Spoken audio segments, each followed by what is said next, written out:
Hi, I'm one of 4 playable Izzet decks. Kira. Hi, I'm the old 4-mana green spell that's coming back to standard. Maya. Pro Tour time. Pro Tour time. Pro Tour time.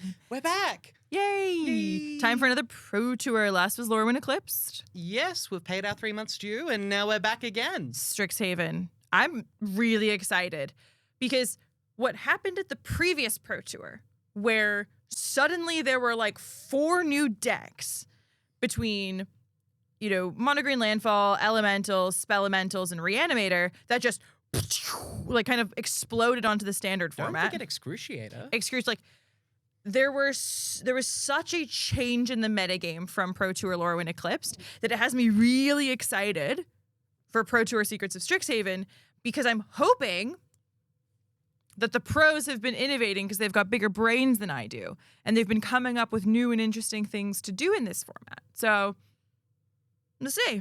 Yeah, well, we see this a little bit before every Pro Tour, right? Especially when a set has just released. If you have a look at the metagame, there aren't a lot of Secrets of Strixhaven cards kind of popping up. Like, we're seeing Flow State and Prowess a little bit and stuff like that, but a lot of the pros are sort of, keep your secrets. And I think we're going to see how that will shape the metagame coming into the Pro Tour, because that's when it all comes out. That's when the metagame shakes up and is changed and is altered, often at a very fundamental level. And like, this metagame's cool, but I'm looking forward to something new. We've been here a little while now. I kind of want to see what deck is beating Prowess. It's going to be really, really interesting. Our previous episode was about how Izzet is dominating standard right now and how it's been a dominating force in a while. Predictably, I think going into this, there's going to be a pretty high percentage of Izzet decks. What? No. It's just a good deck. It's powerful, it's strong, it kind of makes sense. Though, interestingly, I've had some conversations with people who are trying out a few different things, and one of them being the spell Flashback, Sure. which gives an instant or sorcery spell in your graveyard. Flashback. And one of the really interesting comments that this player made was, yeah, once I knew they were a flashback deck, it was really easy to play around. And so it's going to be interesting seeing, are these kind of, fulcrum point strategies where if you're aware of it, the Prowess deck can't do anything. There is, similar to over sideboarding, there is a way in which you over optimize and you actually end up kneecapping yourself. If you go too hard on flow state and flashback and your opponent just knows that you need to play around those, there's a world in which Izzet doesn't do too well. Yeah, well, Izzet is certainly the deck to beat at the moment, Yes. right? Izzet and Landfall are kind of the big boogeymen of the format. Very linear, very, non-interactive, go, kill you decks, which is traditionally a style of deck that, if built right and built professionally, can be built in. You can build decks in such a way that beat those sort of linear styles of decks. And we see this a little bit from the Australian crowd with Gwinko, with the highly interactive mid-range decks, but also from stuff like Don't say Gwinko. also stuff like the Excruciator and Reanimator deck that's playing a lot of interaction. We recently got Erode, which probably helps to that end. We've seen a little bit of the mono white decks kind of bring their way to the top with the new Flicker cards. I think that we are going to see less of a representation of Izzet than we're maybe predicting. I think it's still going to be a lot historically when there has been a best deck, it's still been 35% of the metagame, and the other 35% of players are trying to beat that deck, and then there's another 30% of players that are playing some random nonsense that they cooked up in their backyard.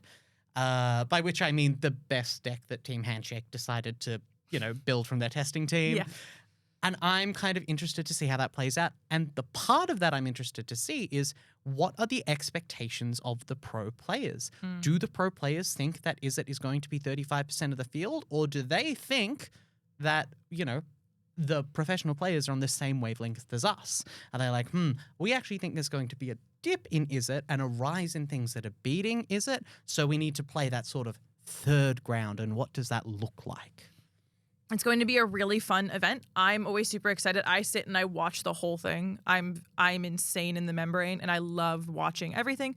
And as a commentator, I also just like hearing what the USians are saying, what the American commentators have to say, and how they approach commentary. Because I do think the vibes tend to be quite different. But I think in terms of a metagame share, I think we're going to see the usual suspects. I think we're going to see Izzet Prowess, Izzet Lessons. I think we're going to see Reanimator and Landfall. I think predictably, I can say those 4 decks we will see in some variety. I think it would be really interesting. I've seen people playing mice again. Ooh. Because Ancestral Anger got reprinted into Strixhaven. Right, of course. And so I think there's a world in which a really aggressive mice deck might be on the horizon again. Who's to say? We did just get Emeritus of Lightning Bolt. Emeritus of Lightning Bolt. Emeritus of Ancestral Recall. It's true. And Emeritus of Swords to Plowshares. Of Stone Rain, too. It's not an Emeritus of Stone Rain. It's just a Minotaur of Stone Rain. Yes. In my mind, all the prepared spells are Emeriti. Yeah. So it doesn't matter what they're doing. They could be, Emeritus of Buyback, whatever. They're the Emeriti cycle. There are like 65 of them. It's fine. I like Minotaur of Stone Rain. Minotaur of Stone Rain is great. Yeah. It's very in keeping with like the historical reference, which is like Avalanche Riders and stuff like that. I think new cards that we think we're going to see. Okay. I think we're predictably Flow State. Doesn't count. Crazy. Doesn't count as a prediction. It's going to be there. I think we will see some number of flashbacks. Okay. I'm excited for Planar Engineering. I'm excited to see if it's made its way into Landfall. I would love to see what role it plays because there is a feasible turn 3 kill with Planar Engineering. Is that a tempo that people can predict to play around? And is the game 2 strategy, if you get turn 3'd by a mono green Landfall deck, is the strategy as the Landfall deck to be completely switch gears, slow down, play the Sapling Nursery bossing say game, and just grind out in game 2?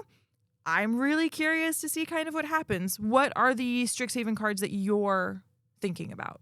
So Flow State, obviously. Free point. I actually think that Silverquill and Witherbloom Charm are liable to show up. Yep. There are going to be like the very fast linear decks.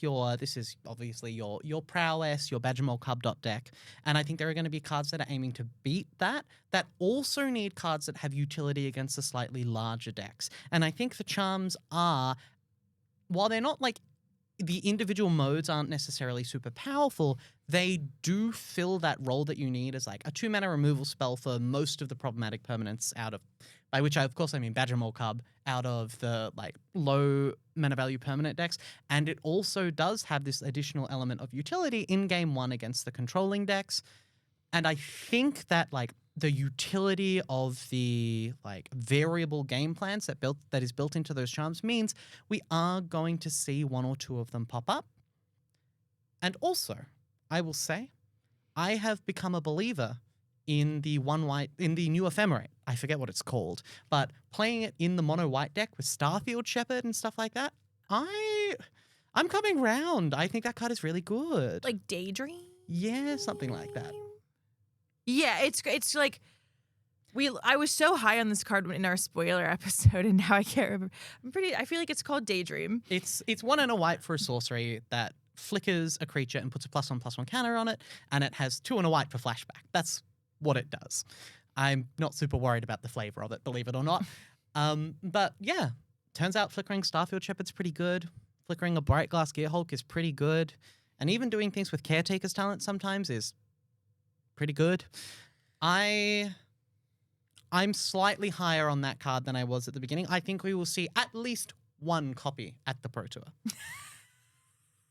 Cop-out answer. How many cards do we think we'll see 1 copy of because someone's like pet card? Like it's like the Poison Dart Frog in the sideboard kind of thing. Like what do we think is like 1 copy of a card that someone's going to try and put in just for a flavor kind of ad? Well, that's a great question. How many people are going to have sideboard friends? And what's the dispersion going to be between Poison Dart Frog and the new one from Strixhaven, the like Toxic Newt? Oh, yes. It's going to be really, really interesting. I think the flicker effect is going to be really interesting. I think there is a chance that blue-white control comes back in a bit more of a force. Ooh. Because again, flickering Bright Glass Gearhulk, great. Flickering Starfield Shepherd, great. Flickering Quantum Riddler, Sure. also really good. Like, Quantum Riddler remains a really, really good card. Make my Quantum Riddler a 5/7 and draw a card. That seems pretty good. Oh my gosh. Just make it harder to remove, why don't you? And look, to be fair, Erode has now been printed, which takes care of that pretty handily. Gives your opponent an extra land, which, depending on where you are in the turn cycle, giving, as we said in our spoiler episode, giving your opponent an extra land on turn 3, not super great to put them ahead into the more mid-range, like, element and timing of the game. Giving them an extra land on turn 9 or turn 10, kind of probably irrelevant at that point. So it's going to be a really interesting kind of plus minus. Yes, we're not in a world where the card Sphinx's Revelation matters anymore. So, alas, the 9th and the 10th land don't actually matter. Not too much. What is your kind of magical Christmas land for, like, if you could create a cool new deck that is really good in the metagame? Yeah, that's an interesting question. Ever the combo degenerate, I have been toying with ways to, like, flicker the Emeritus of Ideation, and also ways to, like, get a bunch of recursive value off the creature that has Reanimate as its prepared spell, because there's just some pretty good stuff to put into play. As it turns out, putting Summon Bahamut into play on turn 4 is still just pretty good, and you can actually do it on turn 3 if you're using Badgermore Cub to, like, power out your lands. If you're using, like, Elf and Cub, I think that'll be pretty good. I want Witherbloom to see play. I want that card to be in Standard so much. Not because I think it will be good for Standard, but just because it's cool and splashy and silly. And I think it is a good way for the, like, kind of slightly more all-in Cub rhythm decks that we've kind of stopped seeing recently because Landfall has taken over, to have a little bit more game into the mid-rangey game plans, because now you have a 5/5 flying Death Touch, and that's probably fine. Judge question. Yo. With Nature's Rhythm. Yes. Which has a harmonized from the graveyard Yes. effect. Does that stack with, if you had a Witherbloom out, does that stack with Affinity for Creatures? Sure does. Oh, boy. Oh, geez. What's the biggest thing you can put into play? Greater Hoof Behemoth. I think the answer is still Crater Hoof Behemoth, but maybe there's some bigger nonsense thing that we can do. Maybe there's, like, now an infinite loop or something. I don't know. Who can say? But I was going to say, Crater Hoof Behemoth, not the actual answer to what's the biggest thing you can put into play, but the biggest playable thing that you can put into play, I do think, is Crater Hoof, because, I don't know, like, Walls of Bossing Say, like, the 0/30 is probably the biggest thing you could put into play right now. That sounds kind of great. Not good. Not but good. Great. But, like, flavor-wise, kind of funny. If there is a Barsing Say, a Walls of Barsing Say on coverage, I will declare this the best Pro Tour of all time, and there is nothing that you can say that could change my mind, even if the top 8 is entirely Prowess mirrors. I don't care. There's a Walls of Barsing Say on coverage. Seal of approval. What a world we'd live in. I think I'd love to see, kind of similar to what you said, I'd love to see a new deck that really takes advantage of these prepared mechanic spells. I think it's going to be difficult because some of them, like the Ancestral Recall, after the first Ancestral Recall, you kind of have to treasure cruise it going forward, and that can be less than ideal. It can be a little bit impractical. Not if you draw Splash Portal. But again, not if you flicker it, not if you draw a Splash Portal. And that's where I think I'd love to see, again, similar to how in MH2 we had broken Evoke Elementals, I think I'd kind of like to see a bit of an instance of, oopsie, we did in fact print Ancestral Recall, and it's a little bit too good. I think that would be really, really interesting. It makes me so glad that Shieldred's not in the format, because there is absolutely a world in which you could just, force your opponent to keep drawing cards. Because there's also, It's not Echo Casting Symposium. It's the black paradigm spell that's a Sign in Blood every turn, which is target player draws 2 cards and loses 2 life. Could you imagine you had that, like, this Dimir, blue-black control, punish, force draw, Shieldred, I kill you. That'd be real scary. I'm not sure I'm up for that. No. I also pass. No, abort. Go. What's like the go back, go back. Mm-hmm. I also think the paradigm spells I would really like to see, because they read to me as very commander spells. You get a benefit similar to Epic for the whole rest of the game. Unlike Epic, it's not as though you can't cast any other spells except your Epic spell. You have your paradigm spell that resolves, and then you can do everything else during your turn. But I'm really curious to see if any of these end up in standard, because not for nothing, Echo Casting Symposium, creating a copy of your Emeritus of Ideation, and then you don't, again, like, if you just get a free A recall where you're not having to exile cards out of your graveyard, that seems pretty good. There's a little piece of synergy in this format that I'm really interested in. Yeah. That kind of, it exists out of the, like, Bant Airbending deck. Yeah. Because it's the interaction between Doc Orlock and prepared cards. There's kind of a little bit of an interesting bit of rules text that the way prepared works is that when a creature is prepared, the spell immediately exists in exile, and when you cast the prepared spell, you're casting it from exile. Whoa. Yes. Wait a second. Uh-huh. Whoa. Wait. What? Yeah. Prepared's really weird in the rules because it's a very difficult, like, it is a difficult thing to make happen cleanly in the rules. So what they've done is how prepared creatures work is once the creature becomes prepared, a copy of their prepared spell exists permanently in exile, right? And then you can cast that spell from exile. That is the, like, intuitively that's a little bit weird, but that is the mechanics of how that works. Doc Orlock sure does reduce some things for 2 mana, and I don't think it's going to be a big part of the deck by any stretch of the imagination. But there is definitely some, like, fun nonsense you can do out of a Bant Airbending style combo deck that's already utilizing Doc Orlock to kind of smooth over some of the issues that the Bant Airbending deck has. Wow. I don't know how I feel about that. I read it and I was like, huh, all right. Interesting. Let's not think about that too much. Yeah, it's probably fine. Let's think about the other thing I'm excited for. Okay, what's that? Okay, so, ever the degenerate combo player. Second time this episode you've said that. Look, I have a brand. I have to be true to form. Yeah. I don't know what to tell you. Mono green, combo degenerate. Combo. Yeah. I mean, look, that's why you come here. Yeah. I think that one of the breakout decks of the Pro Tour might be, and Sam Loy, a little bit prescient here, I think we're going to see some Omni come back. Okay. So hear me out. Yeah. I think that the way this metagame is going to shake out is that there is going to be the very fast combo decks, and there are going to be the decks that are preying on the very fast combo decks.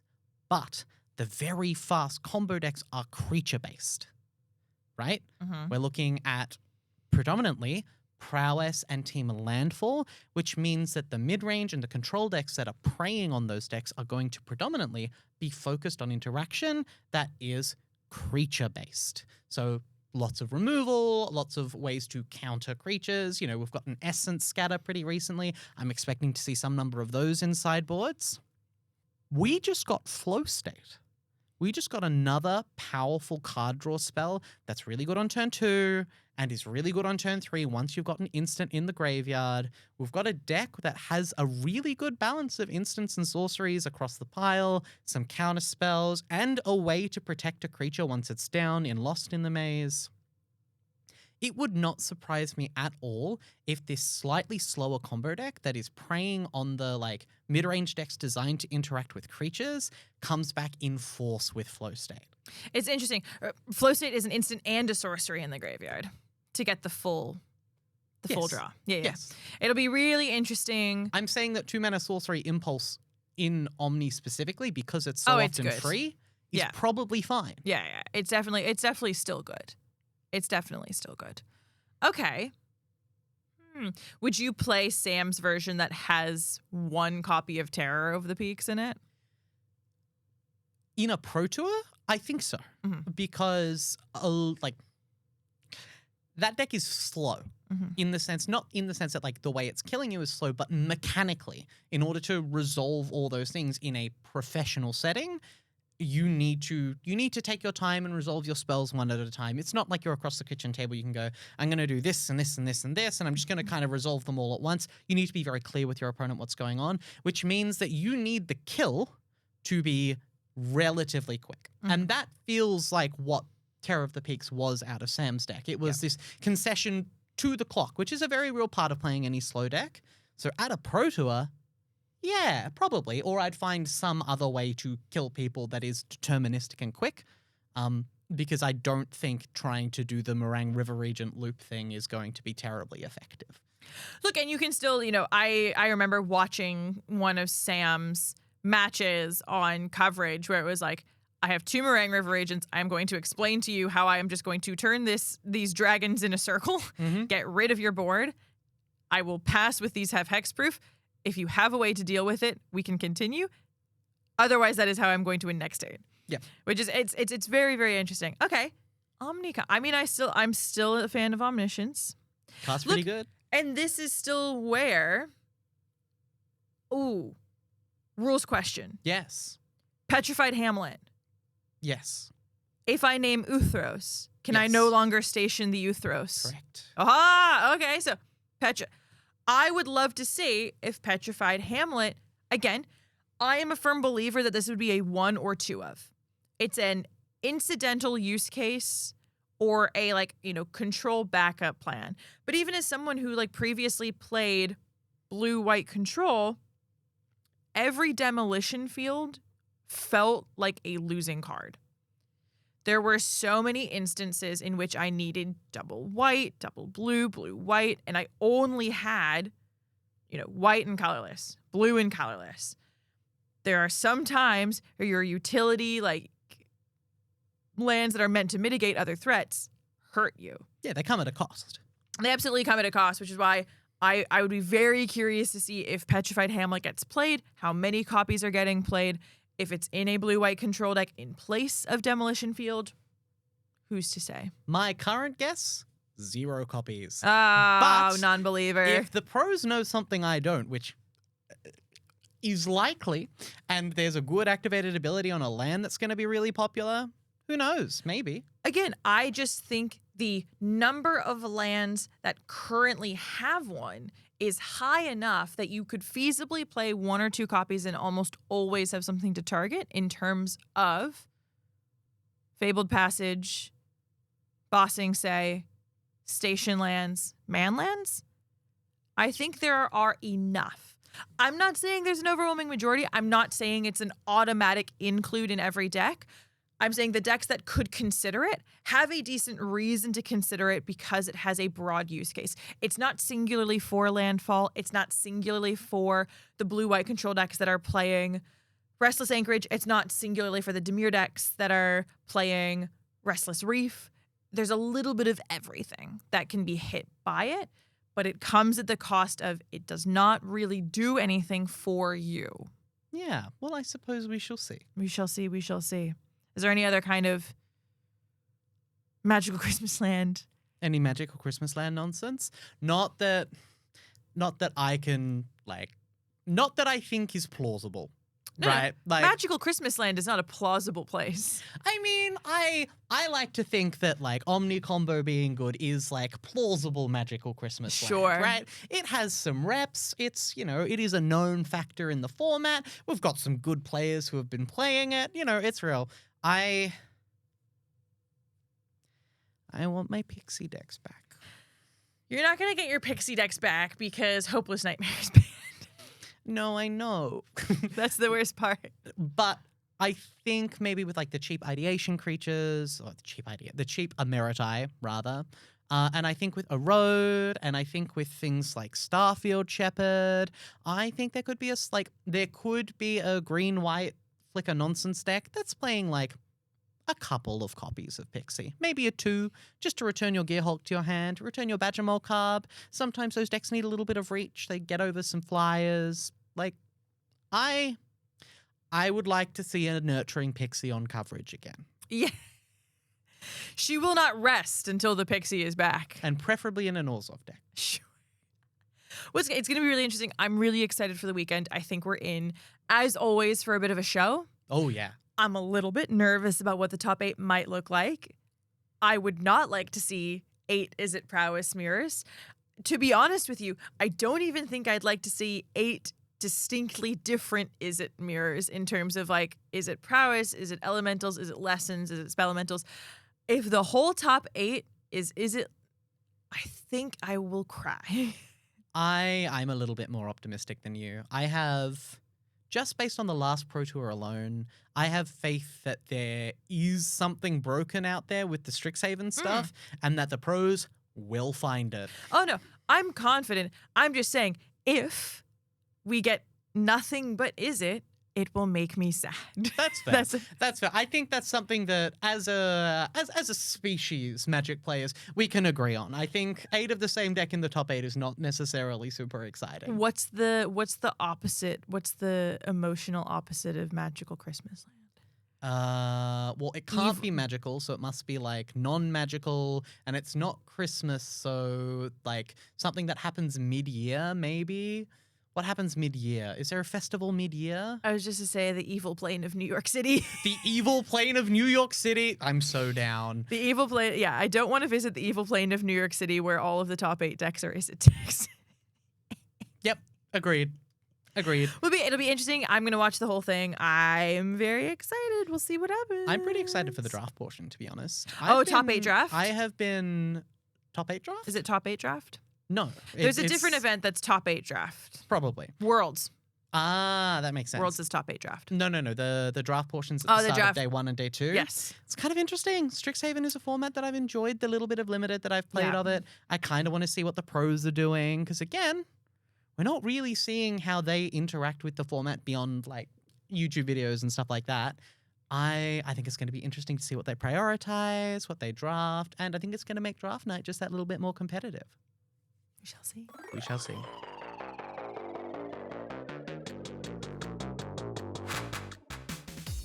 And with all that said, that's all we have for you today. We look forward to seeing you again next week. New episodes release on Mondays at 11 a.m. Australian Eastern Standard Time. You can keep track of all of our releases at Raise MTG on both Instagram and Blue Sky. You can follow Maya on the same platforms at Maya MTG and myself at Kira Bobira. A huge thank you to MTG Bazaar, who is a proud sponsor of our show. A reminder, if you're interested in even more high-octane standard action, the 100K Sydney Showdown is in July. 100Ks, in fact.